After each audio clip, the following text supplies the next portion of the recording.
वह हसीनाएं जिसे रांची पुलिस खोज रही है और कैसे प्रिंस खान और सुजीत सिन्हा तक हथियार की सप्लाई करती थी, जो खुलासे चौंकाने वाले हुए। इस कड़ी में अब पुलिस ने जांच तेज कर दी है और जानकारी निकलकर सामने आई है कि पाकिस्तान से राजस्थान या गुजरात के अन्य वह बॉर्डर वाले इलाकों में हथियार आने के बाद उसे रांची यानी झारखंड तक पहुंचाने के लिए लड़कियों का सहारा लिया जाता था।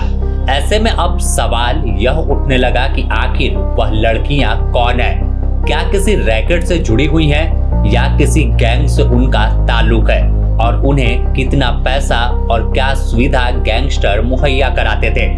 तमाम चीजों को लेकर अब पुलिस अपनी जांच तेज कर चुकी है और जल्द इस मामले से भी पर्दा उठाने वाली है।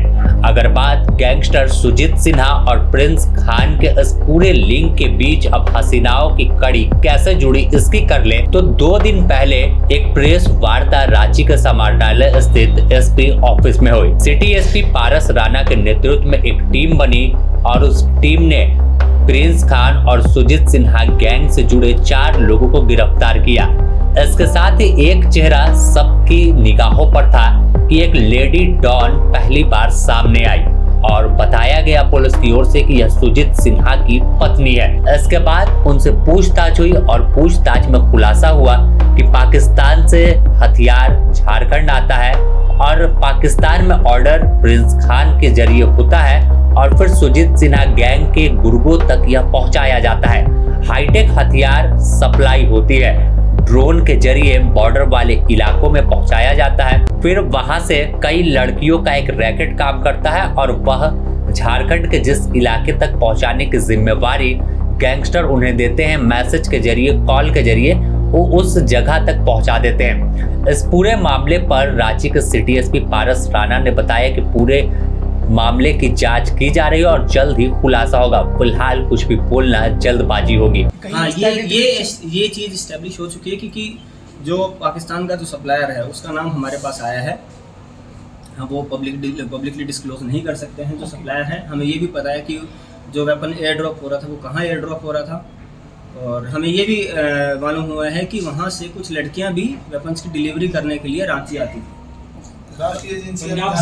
ये कंप्लीट इस्टेब्लिश नहीं हो पाया कि पंजाब से आई थी, लेकिन ये श्योर है कि डिलीवरी पंजाब में हुई थी और कुछ लड़कियों ने जो फाइनल डिलीवरी जो रांची में करी थी वो कुछ लड़कियों के द्वारा की गई। इसमें अगरतला अनुसंधान पुलिस के द्वारा किया गया है तथा इस केस में जितने भी जो हमारे एक्यूज हैं उनका रोल इस्टेब्लिश करने के बाद ही ये जितने भी जो सीजर हुआ है, जितना भी जो और जो बाकी जो आगे अनुसंधान है वो पुलिस के द्वारा विधिवत किया जाएगा।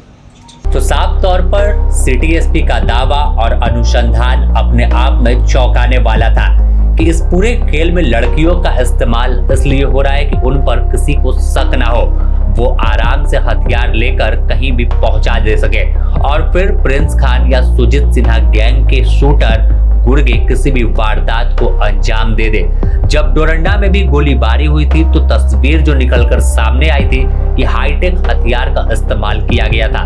संभवतः यह ग्लॉक पिस्टल या अन्य बाहर के हथियार थे जिससे अनलिमिटेड जो फायरिंग अंधाधुन होती है, एक बार में 10 से 15 राउंड गोली चल जाती है, उस पिस्टल का इस्तेमाल किया गया होगा। इस मामले में भी पुलिस ने कुछ बोलने से परहेज किया, लेकिन पुलिस ने एक चीज साफ किया कि प्रिंस खान और सुजीत सिन्हा साथ मिलकर काम कर रहा है और इस पूरे वारदात को अंजाम देने में हथियार चेन में अब लड़कियों का इस्तेमाल हो रहा है और लड़कियों पर अब नजर रांची पुलिस रखेगी। हर संदिग्ध लड़की उनके निशाने पर होगी और उससे तहकीकात की जाएगी। खासकर दूसरे राज्य से झारखंड में प्रवेश करने वाले तमाम वाहनों की जांच चौकसी पूर्वक की जाएगी। जिनमें लड़कियां हैं उनकी भी तमाम जांच जल्द होगी और ऐसी व्यवस्था झारखंड में लागू होगी जिससे कोई बाहर से हथियार या अन्य सामान लेकर ना पहुंच सके, जिसके जरिए कोई वारदात झारखंड में घटे। और इस पूरे कड़ी को लेकर जल्द ही एनआईए और अन्य इन्वेस्टिगेशन एजेंसी को भी रांची पुलिस तमाम जानकारी अगर हो सकेगा तो वह उपलब्ध कराएगी, क्योंकि मामला देश से बाहर का जुड़ा हुआ है। तो एटीएस और एनआईए की एंट्री भी इस पूरे केस में होने की संभावना है। द न्यूज पोस्ट इससे जुड़ी और भी अपडेट देगा, बने रहे द न्यूज पोस्ट के साथ।